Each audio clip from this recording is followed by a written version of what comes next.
આ તો ગમે તે થઈ જાય, હું ઇંગ્લિશ છે ને શીખીને જ રહી.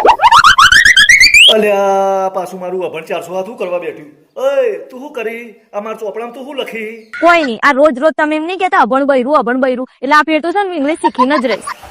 એ બગસરાની બંગડી, એમ ઇંગ્લિશ ના આવડે. જો તારે ઇંગ્લિશ શીખવું હોય ને તો હું તને જે પ્રશ્નો પૂછું ને એના તું જવાબ આલી ને તો તને ઝડપી ઇંગ્લિશ આવડી જશે. હારું હેડો તને તમે શીખવાડો. હાર તો હું તને એક પ્રશ્ન પૂછું, હુ આર યુ?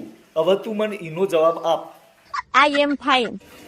એ અભણ તીતી ગોળા, મેં તને પ્રશ્ન પૂછ્યો હુ આર યુ એટલે તમે કોણ છો, એનો જવાબ મને આપ. અલ્યા ગોડાલાલ, તમને કોઈ ખબર નહીં પડતી? આટલા ટાઈમથી હું તમારા જોડે રહું છું તોય તમને નહીં ખબર કે હું તમારી કોણ થઉં છું? અને આવો સવાલ તમારા મગજમાં આવે જ છે, હું તમારા બૈરું થઉં છું.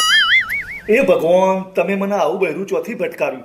એ મારા અભણ મેટા ટોળ, મેં તને ખાલી એક પ્રશ્ન જ પૂછ્યો તો હુ આર યુ એટલે તમે કોણ છો. તું મારી શું થાય છે એવો પ્રશ્ન નતો પૂછ્યો. તને હું તો શું, પણ દુનિયાની કોઈ તાકાત ઇંગ્લિશ નહીં શીખવાડી શકે.